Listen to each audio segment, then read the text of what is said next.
आइए, पहले मैं आपको रिफ्लेक्शन पढ़ा चुका हूं लाइट का।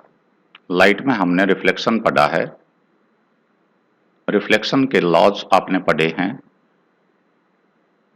आज रिफ्रैक्शन है।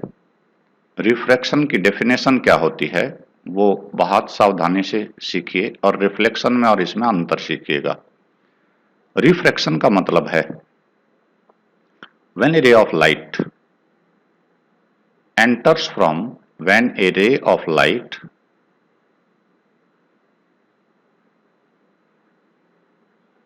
enters from one medium into another medium or changes its medium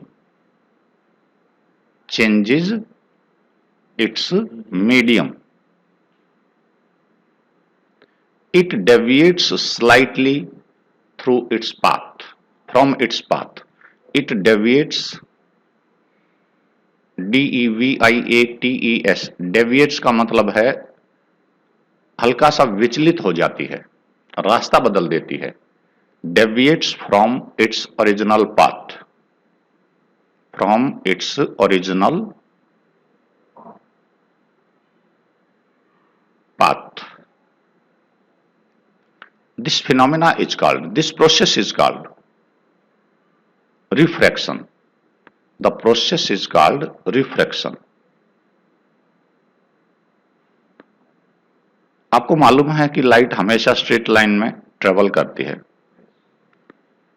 तो यहां पर आप देख रहे हैं कि जब मीडियम चेंज होता है, रिफ्लेक्शन नहीं रिफ्रैक्शन, सॉरी रिफ्रैक्शन। रिफ्लेक्शन की स्टेटमेंट आपको बता देता हूं।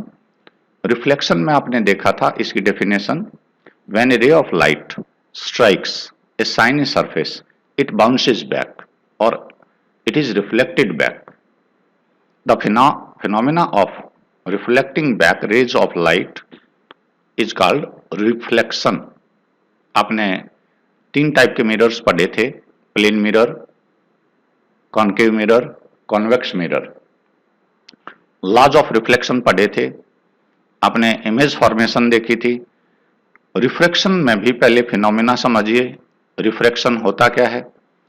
इसी रिफ्रैक्शन के कारण कई चीजें आपको डेली लाइफ में ऑब्जर्वेशन होती है। जैसे किसी पानी के अंदर पेंसिल डुबा दोगे तो पेंसिल टूटी हुई नजर आती है। पानी के अंदर हम जब कोई रॉड, पेंसिल, पेन डुबाते हैं तो जहां पर पानी में डूबती है, एक तो उसका साइज चेंज हो जाता है और एक हल्की सी बेंड हो जाती है वो वहां से। ऐसा होता है, मैं इस लेसन के बाद आपको एक गिलास में पेन डुबा के दिखाऊंगा, वो क्लियर हो जाएगा। पहले हम इसको समझ लें। यहां हमारे पास एक ग्लास स्लैब, ये ग्लास स्लैब है। ग्लास स्लैब में ये ट्रांसपेरेंट मीडियम है, यहां पर एयर मीडियम है, ये लिखा हुआ है एयर। यहां पर है ग्लास। ये ग्लास स्लैब में जब कोई रे ऑफ लाइट एंटर करती है, ये इंसिडेंट रे है, यहां से इस पॉइंट ऑफ, ये जो इंसिडेंट पॉइंट ऑफ इंसिडेंस है, यहां से हल्की सी बेंड हो जाती है। ये 2 फिनोमेना है, मैं बताऊंगा। एयर रेयर मीडियम है जिसकी डेंसिटी कम है, यानी हल्का मीडियम है। ग्लास स्लैब डेंसर मीडियम है। डेंसर का मतलब हल्का सा भारी, जिसकी डेंसिटी ज्यादा हो। ठीक है। एयर काफी मॉलिक्यूल्स दूर दूर रहते हैं, ग्लास स्लैब में मॉलिक्यूल्स बहुत नजदीक नजदीक रहते हैं। डेंसिटी ग्लास की ज्यादा होती है, एयर की कम होती है। सबसे कम डेंसिटी वैक्यूम की है, 0 के इक्विवेलेंट। वैक्यूम की, वैक्यूम रेयरेस्ट मीडियम है। वैक्यूम रेयरेस्ट मीडियम है। ठीक है। वैक्यूम से जब एयर में आएगी तो वहां भी चेंज ऑफ मीडियम है जी। एयर से वाटर में या ग्लास में एंट्री करती है वहां भी चेंज ऑफ मीडियम है।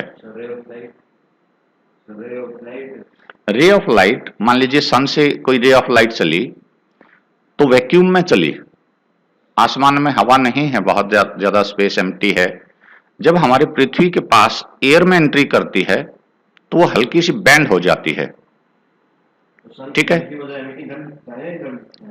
सन हमें जिस समय निकला नहीं होता एक्चुअली उस समय दिखाई देने लग जाता है। जब हमारे हॉरिजन से, होराइजन जिसे हम बोलते हैं, हमारी पृथ्वी का जो प्लेन सपाट हमें दिखाई देता है, उस हिस्से से नीचे जब सन होती है, इनके एप्लीकेशंस में आपको पढ़ाऊंगा, तो हल्की सी रेज ऑफ लाइट बैंड होकर उस हॉरिजन से नीचे यदि हमारे पास सन है उस समय, तो हमारे पास उस समय निकला हुआ सूरज दिखाई देता है जिस समय तक एक्चुअली वो निकला हुआ नहीं होता। सनसेट में भी ऐसा है। अभी तो निकला हुआ है, वो तो 5-7 minute, 2 minute, 4 minute, 10 minute. Actual sunrise का टाइम अलग होता है और अपीयरेंस का सनलाइट का टाइम अलग होता है। वो रेज ऑफ लाइट के पहुंचने का समय है। रेज ऑफ लाइट वो मैं बाद में फिनोमेना दिखाऊंगा। ठीक है, इसी में रिफ्रैक्शन में हम आगे वो ले रहे हैं, उस समय डायग्राम की मदद से दिखाऊंगा। पहले ये सीखें कि रे ऑफ लाइट सन से चली, वैक्यूम में चली जहां कुछ भी नहीं था, वैक्यूम से चलकर वो एयर में आई। मान लीजिए एयर से बीच में हमारा वाटर मीडियम है, वाटर में एंट्री करी, वाटर से आगे ग्लास मीडियम है, ग्लास में एंट्री की, तो इस तरह से लगातार मीडियम डेंसर होते चले जाएंगे, तो रे ऑफ लाइट बैंड होती चली जाएगी। ठीक है, यहां तक कि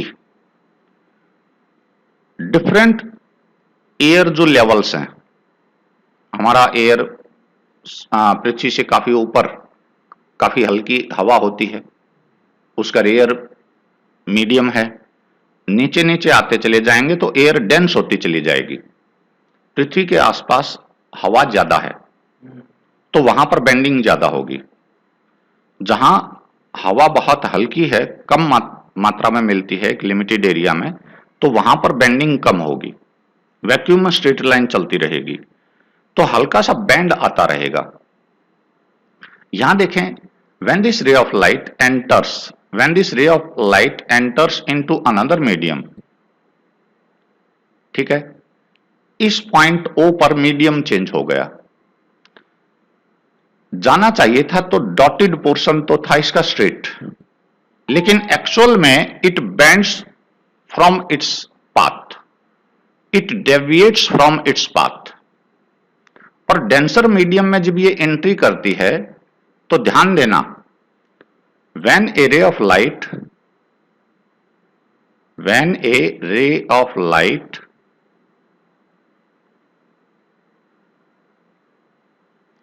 enters into a denser medium,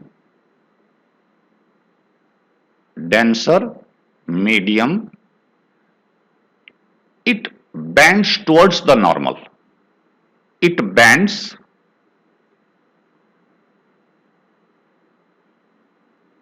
towards the normal.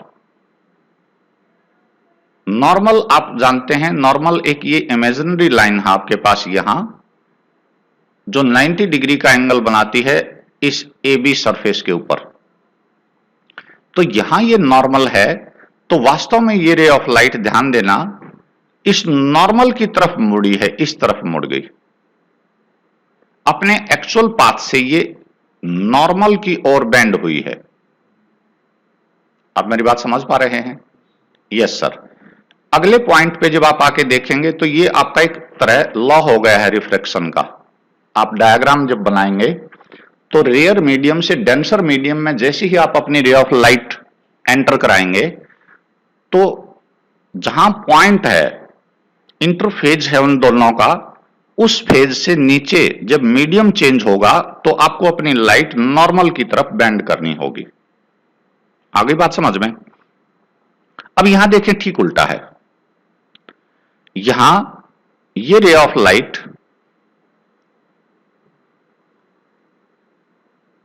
Glass से एयर में आ रही है।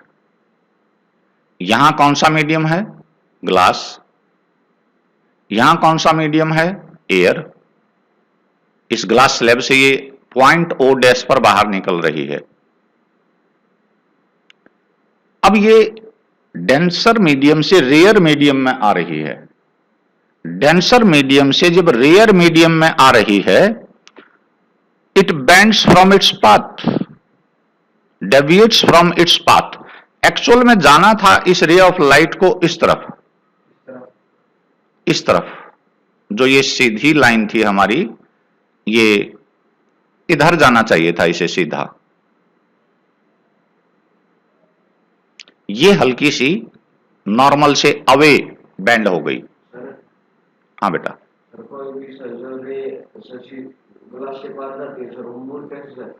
यही फिनोमेना रिफ्रैक्शन है। किसी भी रे ऑफ लाइट का जब आप मीडियम चेंज करते हो तो वो हल्की सी अपने पाथ से डेविएट होती है। जब वो रेयर से डेंसर में जाएगी तो नॉर्मल की तरफ, और जब डेंसर से रेयर में आएगी तो नॉर्मल से अवे।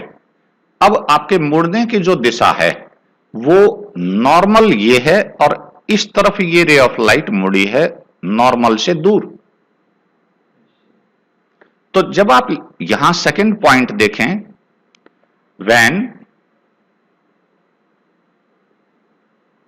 दिस रे means which was traveling through glass, when this ray enters into air again, enters into air again means it passes from, or it travels from denser to rare. It travels or changes its medium from denser. अब की बार glass denser है, ज्यादा भारी medium है, denser to rare, हल्के medium की ओर गई है। It bends away, it bends away from the normal.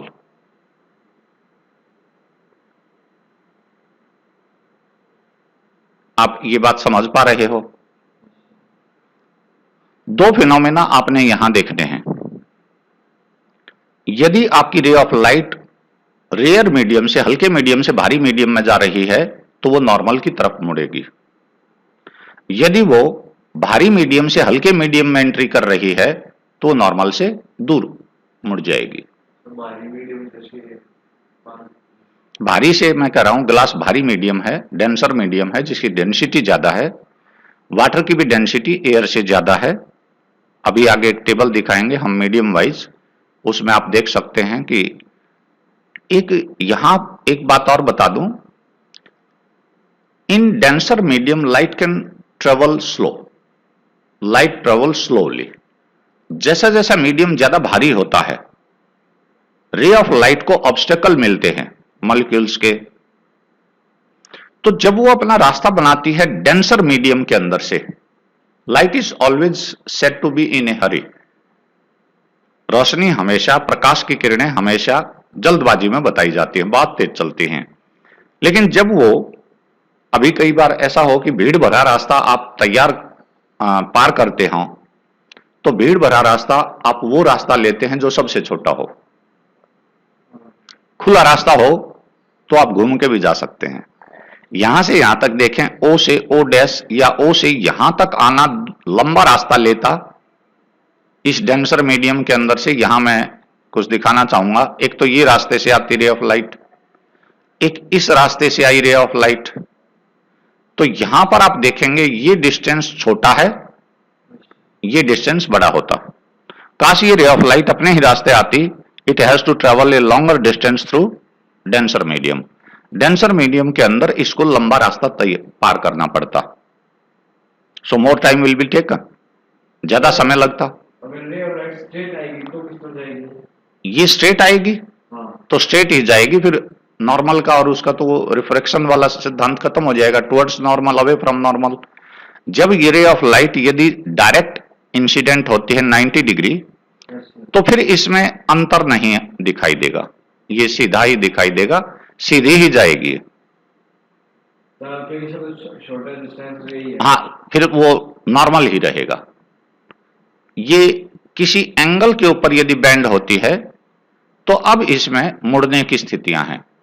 यहां मैं ये इंसिडेंट रे एक और दिखा देता हूं। मान लीजिए ये एक इंसिडेंट रे है, इस पॉइंट के ऊपर इंसिडेंट होती है। ए बी एक इंटरफेज है एयर का और ग्लास का, ये ऐसा एज है कि ए बी से नीचे की ओर ग्लास है, ऊपर एयर है। तो जैसे ही यहां से नीचे की ओर आनी थी, एक्चुअल में इस रे ऑफ लाइट को इस रास्ते जाना था, लाल रास्ते, रेड कलर वाले रास्ते जाना था, लेकिन यहां ना जाकर ये रे ऑफ लाइट हमारे पास, हल्का सा मैं कलर चेंज कर दूं, इस रास्ते गई, इट बेंड्स टुवर्ड्स नॉर्मल। ये जो लाइन हमारे पास है यहां, येलो लाइन को यदि हम नॉर्मल कह दें यहां, तो वास्तव में ये रे ऑफ लाइट जो जानी थी ये नॉर्मल की ओर मुड़ी है, बेंड हो गई है। आप मेरी बात से यहां समझ पा रहे हैं? Yes sir. दो बातें, रेयर से डेंसर में जाएगी तो नॉर्मल की तरफ मुड़ेगी, डेंसर से रेयर मीडियम में एंट्री करेगी तो नॉर्मल से दूर की ओर होगी।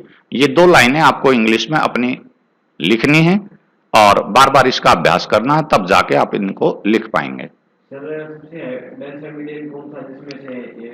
जिसकी डेंसिटी ज्यादा हो, जिसमें लाइट रे स्लो ट्रेवल करे। जी, यदि आपका वो ट्रांसपेरेंट है तो ठीक है। कई लिक्विड ऐसे हैं जो ट्रांसपेरेंट हैं। तो यहां जब हम आएंगे, the following are the laws of reflection of light. आपने लॉज ऑफ रिफ्लेक्शन देखे थे, रिमाइंड करा देता हूं। लॉज ऑफ रिफ्लेक्शन में क्या था? Angle I is equal to angle R. नहीं, incident ray, reflected ray and normal lie in the same plane, यही तो थी। तो अब हम लॉज ऑफ रिफ्लेक्शन में देखेंगे तो दो बातें तो सेम रहेंगी। वो दो बातें कौन सी सेम रहेंगी? पहली बात, the incident ray, refracted ray and the normal to the interface of two transparent media. Medium का प्लूरल मीडिया है, ध्यान दें। ये जो स्थिति है यहां मीडिया दिखाई दिया, ये मीडिया का मतलब है हमारे पास, इस मीडिया का मतलब प्लूरल ऑफ मीडियम, स्टेडियम का प्लूरल स्टेडिया। हाँ जी, कुछ ग्रीक वर्ड हैं ये जिनका प्लूरल अलग तरह बनता है, जैसे बैक्टीरियम का प्लूरल बैक्टीरिया। बैक्टीरियम सिंगुलर होता है, बैक्टीरियम सिंगुलर है, बैक्टीरिया प्लूरल है। स्टेडियम सिंगुलर है, स्टेडिया प्लूरल है। मीडियम सिंगुलर है, मीडिया प्लूरल है। ठीक है, जिसमें लास्ट में यूएम होता है और वो ग्रीक वर्ड्स हैं, तो वहां प्लूरल बनने के लिए उसका ए बना दिया जाता है यूएम को हटाकर। STADIUM, STADIA। वैसे आजकल मॉडर्न इंग्लिश में स्टेडियम्स भी चला लेते हैं। बैक्टीरियम, TRIUM, यूएम हटाया और ए लगा दिया, बैक्टीरिया। ठीक है, तो यहां हम देखते हैं incident ray, refracted ray and normal to the interface of two transparent media. Interface क्या था? इंटरफेस ए बी था, जिसका एक सिरा एयर की ओर है और दूसरा सिरा ग्लास की ओर था। यानी एक ऐसी प्लेन जहां से एक तरफ रेयर मीडियम हो और दूसरी तरफ डेंसर मीडियम हो जाए, उसे हम इंटरफेस ऑफ मीडिया बोलते हैं। ठीक है, तो यहां इंसिडेंट रे, रिफ्रैक्टेड रे, रिफ्लेक्टेड नहीं लिखेंगे। अब आप रिफ्लेक्शन के लॉज पढ़ रहे हैं। The incident ray, the refracted ray and the normal to the interface of two transparent media. Normal to the interface लिख देना बस। At the point of incidence all lie in the same plane. मैं इन चीजों को एक बार फिर आपके लिए दोहरा दूं छोटा सा। ए बी जो लाइन हमने ली थी, हल्का सा मैं कलर ले रहा हूं। ऊपर एयर है, नीचे ग्लास है। ग्लास स्लैब छोटी सी दिखाई दूं और ज्यादा बेहतर होगा। ये ग्लास स्लैब है आपकी। तो ये वाली जो लाइन आप देख रहे हैं, हम ये जो लाइन देख रहे हैं, ये है इंटरफेस। आप मेरी बात समझ पा रहे हैं? यदि ये इंसिडेंट रे है तो incident ray normal to the interface of two media, this is normal, normal to the interface of media. यहां हम देख रहे हैं कि ये इंटरफेस है हमारा, इसे हम कह रहे हैं normal to the interface of two media, two transparent media. Air is transparent, glass is transparent, so this is the interface of two transparent media. And refracted ray, मैं इस कलर से आपको रिफ्रैक्टेड रे और दिखा दूं। मान लीजिए हम ग्रीन कलर ले रहे हैं, ये आपके पास सीधी ना जाके it will bend towards normal. तो यहां कौन कौन सी चीजें आप पहचान पा रहे हो? इंसिडेंट रे मैंने रेड कलर से रिप्रेजेंट की है, रिफ्रैक्टेड रे ग्रीन कलर से हमने इसको फिगर में दिखाया है, नॉर्मल को हमने शाबाश normal to the interface of two transparent media को हमने ब्लू कलर दिया है। All lie in the same plane. Same plane का फंडा मैंने तुम्हें बताया था, bouncing back of a Cosco ball, tennis ball. मैंने बताया था कि जिस तरह से एक डायरेक्शन में हम उसको जंप करेंगे तो सीधी जाएगी, बीच से नहीं मुड़ेगी वो, ठीक है। तो हम जो ये स्थितियां देख रहे हैं यहां, ये है आपकी वो चीजें जो आप इसमें समझ पा रहे हैं। हम यहां देख पा रहे थे, ये हमारा एंगल ऑफ इंसिडेंस था, ये वाला है angle of incidence, angle I. ये है angle of refraction, angle of refraction, this is R. तो यहां इन बातों को समझें।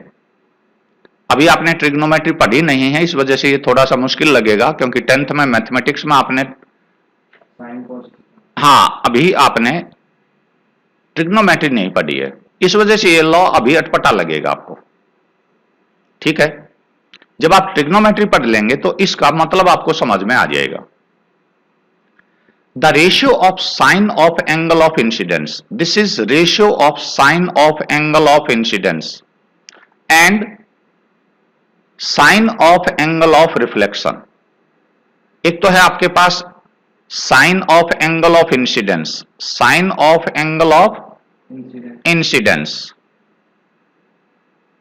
उसका मतलब है आपके पास साइन साइन एक रेशियो है एंगल्स का, ठीक है। यहां है sine of angle of refraction, यह है sine of angle of refraction. Sign I upon sine R is always a constant for always are always constant for the ray of a given color and for the given pair of media। यानी यदि हम air और glass की बात करें और white light की बात करें, एयर ग्लास और व्हाइट लाइट जी, जब ग्रीन लाइट हो जाएगी तो उसका ये कांस्टेंट बदल जाएगा।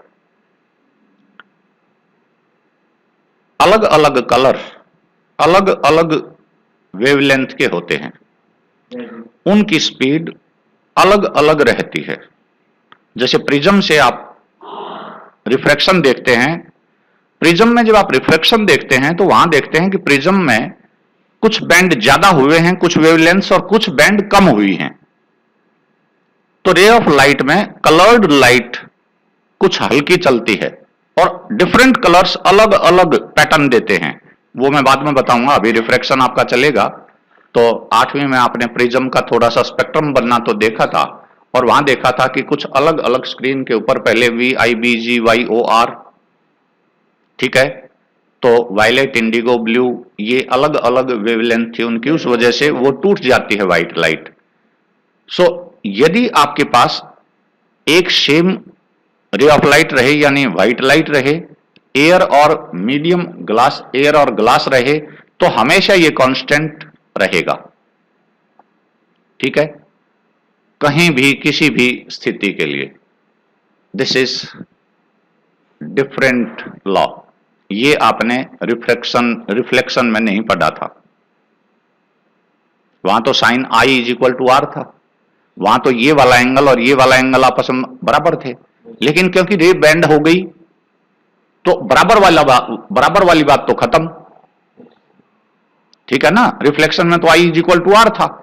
यहां है वही वाला rule, sine of angle of incidence upon sine of angle of reflection is always a constant for any given ray of light and two given pair of media. यदि आप ये रे ऑफ लाइट यहां एयर से पानी में गुजारते हैं तो ये कांस्टेंट फिर चेंज हो जाएगा। आगे बढ़ जाऊं, and this constant is called refractive index. This constant is called refractive index. Second medium का, मान लीजिए हमारी इंसिडेंट रे एयर से आई, ग्लास में घुसी, तो ग्लास यहां ग्लास के लिए रिफ्रैक्टिव इंडेक्स आएगा। ये आप मेरी बात समझ पा रहे हैं? यदि हम यहां sine of angle of incidence, sine of angle of refraction का रेशियो निकालेंगे, this ratio will be refractive index of glass. चलो आगे। This law is called Snell's law. कई बार ये बाई नेम पूछा जाता है, बहुत सावधानी बरतिए। जब बाई नेम पूछा जाएगा तो आप थोड़े से सावधान हो जाइए।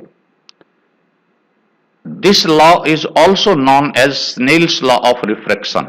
Snell's law of refraction. कई बार फिजिक्स टीचर यही पूछता है, define Snell's law, define Snell's law. तो वहां आप लिखेंगे for any two given pair of media and a fixed ray of light, the angle of incidence of the ratio of sine of angle of incidence to the sine of angle of refraction is always a constant. This is Snell's law. ये वाला आपको लिखना है जी। कुछ पूछना चाहेंगे? ये second point यदि कोई पूछता है डिफाइन स्नेल्स लॉ, ठीक है, तो आप मैथमेटिकली ये सीधा लिख के तो आप लिखेंगे this is ratio, upon form में है ये रेशियो। तो मैं तुम्हें इसका एक लिखने का तरीका बता देता हूं छोटा सा। इस अपॉन लाइन का मतलब है ratio, sine I upon sine R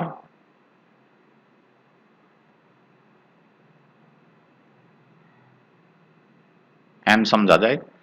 इसका मतलब है, इस लाइन का मतलब है रेशियो, क्योंकि अपॉन में आप रेशियो लिखते हैं। रेशियो ऑफ, ये क्या है? Sine of angle of incidence. Ratio of sine of angle of incidence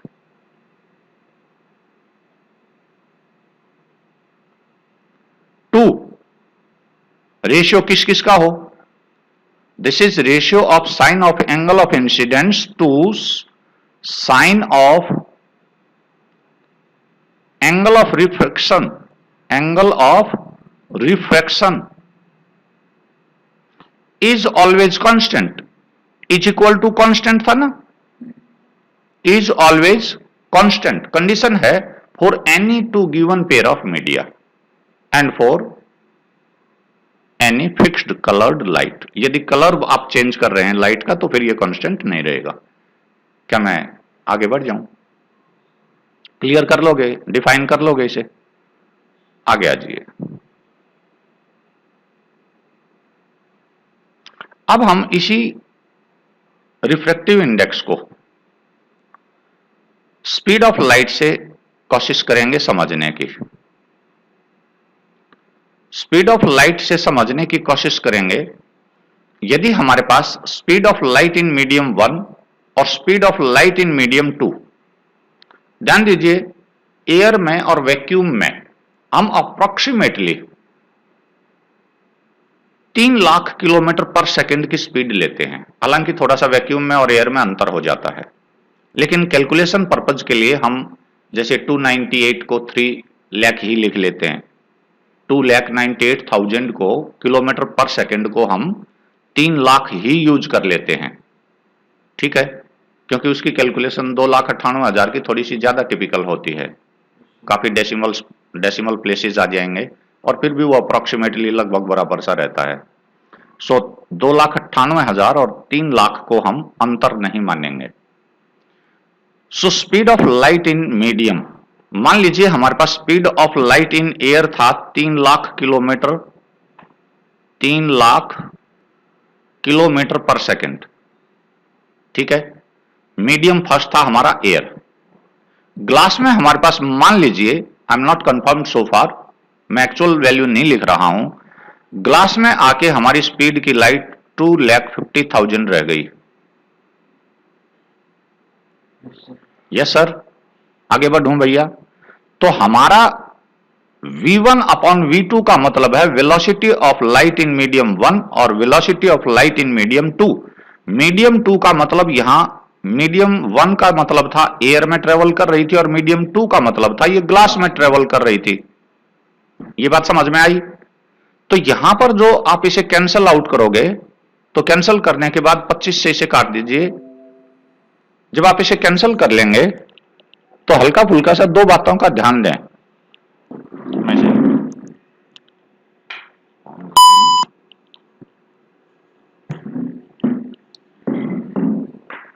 तो यहां पर जो 3 लाख, यहां 250 जो कटा हुआ है वो आराम से देखिएगा एक बार।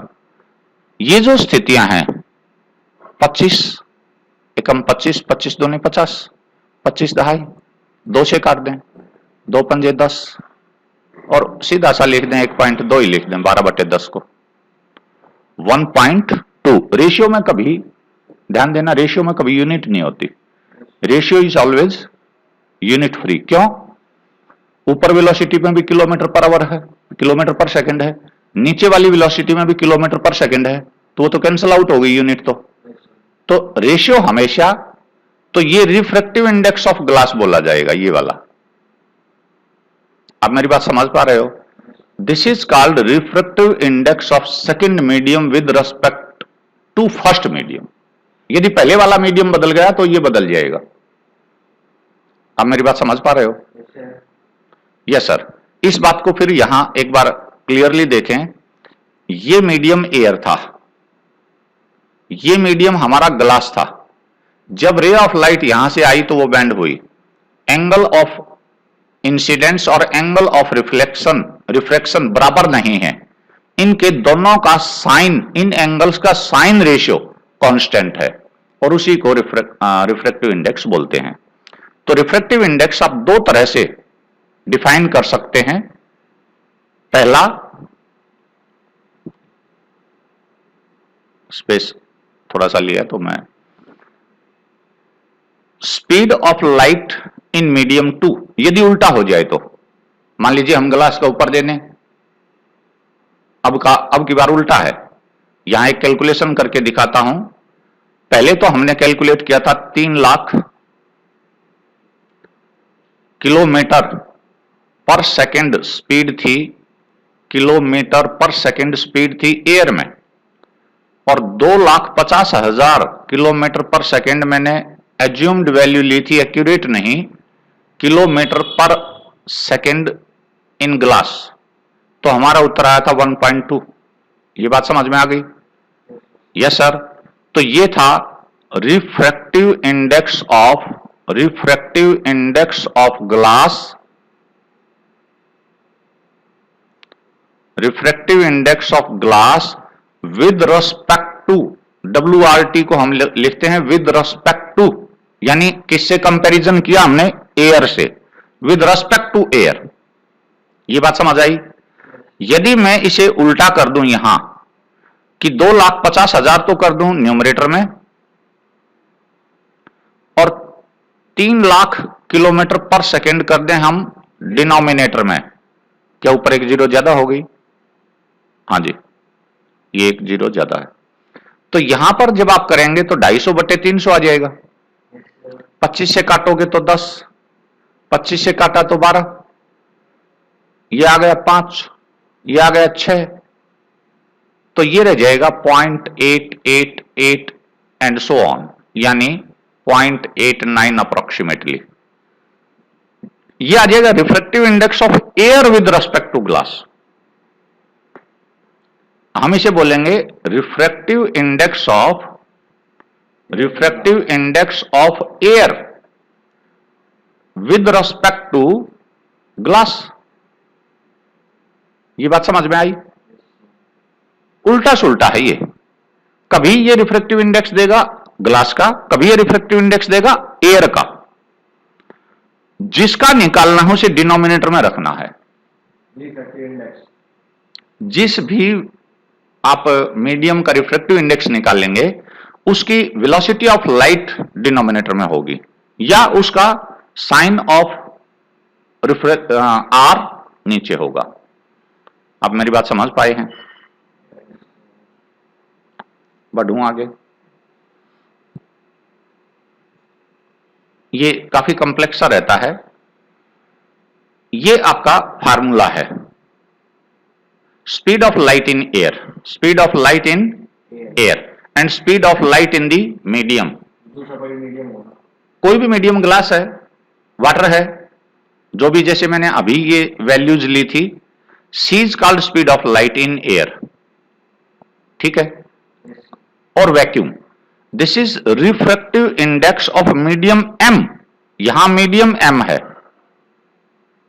यदि यहां हम ग्लास लिखे हुए हैं तो ये रिफ्रैक्टिव इंडेक्स ग्लास का हो जाएगा।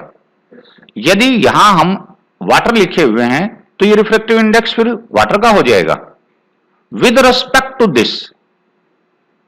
आप मेरी बात समझ पा रहे हैं? Yes sir. एयर का रिफ्रैक्टिव इंडेक्स देखें, लगभग 1 के बराबर है। यहां ये रिफ्रैक्टिव इंडेक्स की टेबल आपको एक मिली है, इसको आराम से देखिए। Air just equal to vacuum, refractive index vacuum का 1 माना जाता है, ठीक है। रिफ्रैक्टिव इंडेक्स जैसे जैसे बड़ा होगा स्पीड ऑफ लाइट धीमी होती चली जाएगी। आइस में 1.3, 1, वाटर 1.33, अल्कोहल 1.36, केरोसिन 1.44 और यह फ्यूज्ड क्वार्ट्ज 1.46। क्वार्ट्ज एक तरह का एक चमकीला सा वो रहता है। क्वार्ट्ज एक तरह के क्रिस्टल्स टाइप के होते हैं। कई बार आप घड़ी के उसमें देखते हैं इतने ज्यूल्स, इतने क्वार्ट्ज, एक तरह जेम टाइप का रहता है, फ्रिक्शनलेस। क्वार्ट्ज एक मटेरियल है एक तरह, ठीक है, ट्रांसपेरेंट होता है। जेम्स वगैरह तराश के बनाए जाते हैं इससे, नकली, आर्टिफिशियल।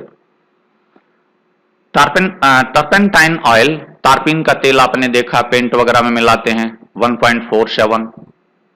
बेंजीन 1.50।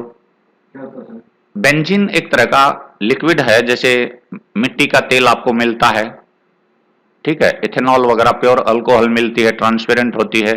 तो बहुत सारी तरह के हमारे लिक्विड आते हैं। जैसे आपने कई बार डॉक्टर से कोई गला खराब हो और कोई उसने ग्लिसरीन वगैरह लगाने को दी हो, तो ग्लिसरीन भी ट्रांसपेरेंट होती है, आर पार दिखाई देता है, गाढ़ी सी किस्म की होती है, 10 ml 20 ml की उसमें फाइल में आती है, ठीक है। तो हमारे पास अलग अलग तरह के कुछ केमिकल्स हैं जो ट्रांसपेरेंट भी हैं। अब मैं आता हूं, यहां देखेंगे आप डायमंड का। डायमंड में सबसे हाईएस्ट रिफ्रैक्टिव इंडेक्स है, इस वजह से सबसे ज्यादा चमकीला दिखाई देता है। रिफ्रैक्शन बहुत होता है, यानी इसमें बेंडिंग ऑफ लाइट बहुत ज्यादा होती है। हर सरफेस के ऊपर बेंड हो जाती है लाइट, कभी वो बाहर ना निकल के बल्कि इंटरनल रिफ्रैक्शन हो जाता है। हाँ जी, इसी वजह से चमकता है ये। मैं थोड़ा सा आगे बढ़ूं, आप यहां देख रहे हैं जैसे जैसे रिफ्रैक्टिव इंडेक्स बढ़ता है, स्पीड ऑफ लाइट उस ऑब्जेक्ट में उतनी ही कम होती चली जाती है। डायमंड का रिफ्रैक्टिव इंडेक्स 2.42 है जी, तो उसकी स्पीड कितनी कम हो सकती ये रही, ये तो ये आ गया, कोई दिक्कत नहीं। आपने देखा 2.42 रिफ्रैक्टिव इंडेक्स ऑफ डायमंड दिया हुआ है। हमारी 3 lakh kilometre per hour speed होती है एयर में, और डायमंड में हमें मालूम नहीं है, ठीक है। एक्स को इस तरफ ले जाओ, 242 को इस तरफ ले आओ। X is equal to 3 lakh divided by 2.42। क्या आप इसे ऊपर 2 डेसिमल बढ़ा सकते हैं अब? है? यस सर, ये हो जाएगा 3 लाख के बाद 2 जीरो लगा दीजिए 3 करोड़। और 242 से इसे डिवाइड कर दीजिए। ये काफी घट जाएगी, 1.5 और 1.60, 1,60,000 kilometre per hour, 1,50,000 kilometre per hour. Actual calculation चाहो तो मैं कैलकुलेटर से आपको निकाल के दिखा दूं या आप खुद निकाल लें। आप कैलकुलेट कर दें इसे, ये लो, 3 के बाद 7 जीरो लगा दें, 242 से डिवाइड कर दें। 3 के बाद 7 जीरोज होने चाहिए, 242 से इसे डिवाइड कर दीजिए। आगे सर हाँ जी बोलो। 1,23,966 966 ये स्पीड आ गई बस। 1,23,966 अप्रोक्सीमेट, और ये किलोमीटर पर सेकंड है, ठीक है। इसका मतलब आपकी ड्रास्टिकली एक स्पीड काफी कम हो जाती है डायमंड में। क्या मैं कुछ आगे बढ़ जाऊं? Yes sir. ये बात अब समझ में आ गई कि रिफ्रैक्टिव इंडेक्स यदि आपको दिया हुआ, जैसे बेंजीन है, तो बेंजीन के रिफ्रैक्टिव इंडेक्स से आप इसकी स्पीड निकाल सकते हो। यहां बेंजीन में आपको क्या करना था, 1.50 लिख के 3 लाख ऊपर लिख देते, ठीक है जी, लिखा गया। और ये स्पीड वेलोसिटी आपकी होती, जो भी v1 v2 यहां c लिखा जाता है, ये v लिखा गया है, तो velocity of light in benzene हो जाएगी, ये 1.50 नीचे ले आइए, v को इधर लीजिए, वेलोसिटी आपकी हो जाएगी 3 लाख को 1.5 से डिवाइड कर दीजिए, और I think it is 2 lakh kilometre पर सेकेंड। ये डिवाइड करने के बाद आपका 2 लाख किलोमीटर पर सेकेंड आपका आंसर आ जाएगा। तो किसी का भी रिफ्रैक्टिव इंडेक्स यदि आपको मालूम है, उस रिफ्रैक्टिव इंडेक्स को स्पीड ऑफ लाइट 3 लाख लिखें और वेलोसिटी v लिख दें। इस रिलेशन से आप किसी की भी स्पीड निकाल सकते हैं। देखो, रिफ्रैक्टिव इंडेक्स किसी मीडियम का आपको पता है, तो स्पीड ऑफ लाइट की मदद से आप उसमें वेलोसिटी निकाल सकते हैं लाइट की। आपको दोनों में वेलोसिटी ऑफ लाइट का पता है, तो आप रिफ्रैक्टिव इंडेक्स निकाल सकते हैं। यदि आपको साइन आई और साइन आर दिया हुआ है, यानी एंगल ऑफ इंसिडेंस और एंगल ऑफ रिफ्लेक्शन मिला है, तो उनके साइन रेशियोज ट्रिग्नोमेट्री में आप निकालना सीखेंगे। अभी 1 महीने 2 महीने बाद स्टार्ट करवाऊंगा, तो साइन आई और साइन आर आप समझ जाएंगे क्या मामला है। उनकी वैल्यूज जब आप रखेंगे तो भी रिफ्रैक्टिव इंडेक्स निकलेगा, ठीक है। आगे बढ़ूं? Yes sir. अब हम देखते हैं कुछ एग्जाम्पल्स आपके दिए हुए हैं सॉल्यूशन के लिए। पहला example, A ray of light travelling in air, a ray of light traveling in air enters obliquely into water. Obliquely का मतलब है making some angle, perpendicular नहीं है. A ray of light traveling in air enters obliquely into water. Does the light ray bend towards the normal or away from the normal? Why? शाबाश. A ray of light traveling in air enters into water. तो मैंने कुछ आपको ये बताया था कि air rare medium है कि डेंसर? एयर रेयर मीडियम है. तो हल्का फुल्का सा आपने यहां देखा था कि ये यदि हमारे पास नीचे ऊपर एयर है तो नॉर्मल की तरफ बेंड हुई थी ये रे ऑफ लाइट जाते जाते, तो नॉर्मल की तरफ बेंड हुई थी. ये बात याद आई? तो यहां से आप इसका उत्तर ढूंढ पाएंगे. मैं डिस्कस करा रहा हूं. A ray of light travelling in air enters obliquely into water. Does the ray bend towards the normal और away from the normal? Normal. Why? As the ray of light has to cover a lesser distance, it will come out of water in a short time. उस रे of light को कम distance cover करना पड़ेगा यदि वो normal की तरफ मुड़ती है. As normal is the shortest distance. Light enters from air to glass. ध्यान देना, ये क्वेश्चन बहुत सावधानी से समझना. Light enters from air to glass having refractive index 1.50. Air to glass, refractive index of glass is given. Refractive index of glass is given. ये glass का refractive index दिया हुआ है. तो आप क्या करेंगे? 3 लाख किलोमीटर पर सेकेंड, ये मैं किलोमीटर में बोल रहा हूं, ये मीटर में दिया हुआ है. 3 के बाद आप 8 जीरो लगाएंगे, मैं 5 जीरो लगा रहा था. 3 लाख किलोमीटर पर आवर, और यहां स्टैंडर्ड फॉर्म में दिया हुआ मीटर पर सेकेंड यूनिट. ठीक है. तो यहां पर हम देखें, रिफ्रैक्टिव इंडेक्स तो दे दिया इसने, कितना? 1.50. स्पीड ऑफ लाइट आपके पास है, 3 के बाद कितनी जीरो लगा दीजिए? 5. किलोमीटर पर सेकेंड है ये. और वेलोसिटी कितनी है मुझे मालूम नहीं, तो ये v इस तरफ ले आइए, डेड इस तरफ ले जाइए, ये आपकी आ जाएगी v की वैल्यू बता सकते हो? अभी ऊपर करवाया था, 2 लाख किलोमीटर पर सेकेंड, या 2 गुणा 10 की पावर 8 मीटर पर सेकेंड. ये अपनी यूनिट हल्की फुल्की सी आप चेंज कर सकते हो. क्या ये बातें समझ में आ जाएंगी? Yes sir. Find out from table 10.3. ध्यान देना, the medium having highest optical density. Highest optical density is diamond 2.42. Also find the medium with lowest optical density. Air था 0.0003 था जी. तो क्या आप ये निकाल पा रहे हैं? You are given kerosene, turpentine and water. In which of these does the light travel fastest? Water. Use the information given in table 10.3. जिसमें रिफ्रैक्टिव इंडेक्स हाईएस्ट है उसमें स्पीड स्लोवेस्ट है. Kerosene. जिसमें, ध्यान देना, जिसमें रिफ्रैक्टिव इंडेक्स हाईएस्ट है बेटे वाटर में और लो है.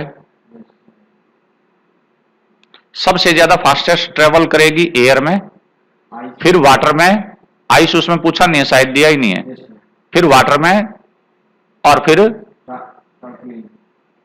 टर्पेंटाइन में तो और ज्यादा है, फिर केरोसिन है दूसरे नंबर पर, और तीसरे में ये सीरीज बनेगी.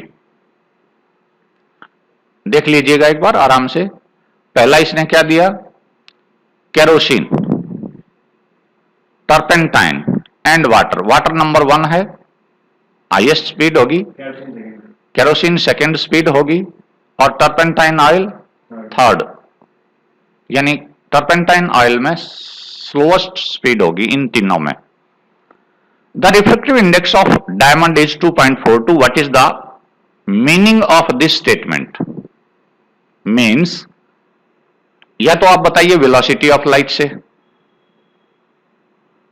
कि velocity of light in diamond will be slowest, और वो हमने 1,23,000 देखो ये निकाल के दिखाया हुआ, 242 ये डिवाइड करके मैंने कैलकुलेट करवाया था, ये याद है? इसका ये मीनिंग है। आप इसे और आगे यदि चाहते हैं तो मैं थोड़ा सा कहो तो मैं निकलवाऊं इसे स्पेस देके, अदरवाइज मैंने ये पहले करवा दिया। आगे बढ़ूं? अब मैं आ रहा हूं थोड़ा सा और आगे। आप यहां देख पा रहे हैं, अब हम आएंगे आपके स्फेरिकल लेंसेज में। लेंस आपके कैसे होते हैं? जिस तरह से आपके लेंस मिरर्स 3 तरह के थे, वहां प्लेन भी था, तो लेंस में हम प्लेन नहीं लेंगे, ठीक है? लेंस में हम प्लेन लेंस नहीं लेंगे, वो तो सीधा ग्लास ही हो जाएगा, वो तो एक तरह मीडियम हो जाएगा। ए transparent material bound by 2 surfaces, A transparent material bound by 2 surfaces of which one or both surfaces are spherical forms a lens। Transparent material होना चाहिए ग्लास वगैरह का, पानी भी है तो कोई दिक्कत नहीं, बर्फ है तो कोई दिक्कत नहीं, उसके अंदर टर्पेंटाइन या केरोसिन भरा है तो भी कोई दिक्कत नहीं, ठीक है? यानी ऐसी स्थिति देखो, इसने हमें कहा एक सरफेस प्लेन हो और एक हो स्फेरिकल, तो यह भी लेंस है, ध्यान देना, इस तरह का भी लेंस है। आ गई बात समझ में? और साथ में इसने कहा और 2 of the surfaces are spherical, इस तरह का भी लेंस स्फेरिकल लेंस है। आप मेरी बात समझ पा रहे हैं? यहां एक लाइन बहुत बढ़िया तरह से देखिएगा, जब आप इसे क्लियर कर लें, समझ आ जाए तो मुझे बताइए। Transparent material bound by 2 surfaces, 2 surface के अंदर ट्रांसपेरेंट मटेरियल हो, विच वन और बोथ सरफेसेस आर स्फेरिकल, या तो एक सरफेस स्फेरिकल हो या दोनों, जैसे मैंने इसमें बताया था यहां। ये बात समझ में आई? Transparent material bound by 2 surfaces of which और both are spherical forms a lens. This means that lens is bound by at least 1 spherical surface। In such lenses the other surface would be plane। मैंने ये बात तुम्हें साफ समझाई हुई थी कि ऐसा कोई जरूरी नहीं है कि हमारी दोनों ही सरफेसेस स्फेरिकल हों, एक स्फेरिकल हो गई तो भी ये स्फेरिकल लेंस है। समझ पाए?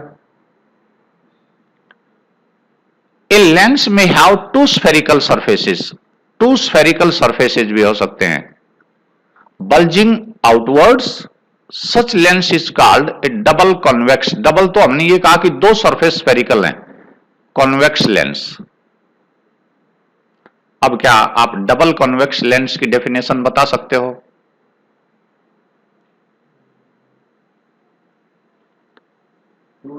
A lens having 2 spherical surfaces bulging outward। A spherical lens, शाबाश, spherical lens having 2 spherical surfaces bulging outward, ठीक है, are called convex lens। अब कॉन्वेक्स लेंस की यदि आपके पास डेफिनेशन आ गई हो तो अगली डेफिनेशन सुनिए। शुरुआत में इसने लिखा double convex lens. Double convex lens इसने इस वजह से लिखा कि एक कॉन्वेक्स लेंस तो ये, दूसरा कॉन्वेक्स लेंस ये, और यदि दोनों को मिला दिया तो ये। इस वजह से ये डबल कॉन्वेक्स बोल रहा है इसे। ये बात समझ में आई? तो डबल कॉन्वेक्स यदि ये बोल रहा है तो इन दो सरफेसेज के कारण बोल रहा है, और सिंपली फिर आगे जाके ये सारी स्थितियां हमारे पास ऐसे हो जाएंगी कि कोई दिक्कत इसमें नहीं आनी। हम इसे कॉन्वेक्स लेंस ही कहेंगे। आगे बढ़ूं। It is thicker at middle और एज कंपेयर टू एजेस। यहां जो आप लेंस देख रहे हैं, ये वाली स्थिति देखें, थिकर एट द एजेस, किनारों के ऊपर पतला है, सेंटर से ये मोटा है, thicker in the middle. Convex lens converges light rays as shown. Convex lens ये है ऊपर वाला। जब ray of light parallel to principal axis fall होंगी तो ये एक पॉइंट की ओर मुड़ती हैं, काटती हैं आपस में एक दूसरे को। मैंने कन्वर्जिंग मिरर और डाइवर्जिंग मिरर बताए थे, ठीक है? वहां उल्टा था, ध्यान देना। वहां आपका कॉन्केव मिरर कन्वर्जिंग था, यहां कॉन्वेक्स लेंस कन्वर्जिंग है। आपको याद आया कुछ? Yes sir. आगे बढ़ूं। यह है आपका डाइवर्जिंग मिरर, डाइवर्जिंग लेंस, क्योंकि रे ऑफ लाइट जो यहां आएंगी ये पार निकलेंगी। ध्यान देना, ये रिफ्लेक्ट नहीं हो रही है, वापस नहीं आएगी लेंस के अंदर से लाइट, पार जाएगी। और पार जाएगी तो angle of incidence is equal to angle of reflection का फार्मूला यहां बनाती हुई पैरेलल उसमें चली जाएगी। ये पैरेलल रे ऑफ लाइट हमें ऐसा लगेगा इस तरफ से मानो फोकस से आ रही हो। ये जो इस तरफ से आई थी, वापस बढ़ाने के बाद इसकी पोजीशन हमें ये पता लगेगा यहां से आई थी। सो इसे हम बोल रहे हैं डाइवर्जिंग। ये लेंस कौन सा हो जाएगा? डाइवर्जिंग। नाम क्या है? कॉनकेव। बल्जिंग इनवर्ड, ठीक है? बल्जिंग शब्द ना हो तो अंदर की तरफ धंसे हुए, ठीक? Thinner at the centre and thicker at the edges. ये उल्टी सुल्टी बातें हैं सारी। इसमें जो लिखेंगे, यहां क्या था? थिनर एट द एजेस, ये थिकर एट द एजेस है। हाँ, ये कन्वर्जिंग लेंस है जो आप लिख रहे थे, ये है कन्वर्जिंग लेंस। ये बातें समझ गए हैं? आगे बढ़ जाऊं। समय कितना सा हो गया? अच्छा, क्या आज और ये करना चाहेंगे कि कल के लिए मैं इसे रख दूं? अच्छा, तो मैथ्स ले लें आगे। चलो मैं इसे स्टॉप करता हूं।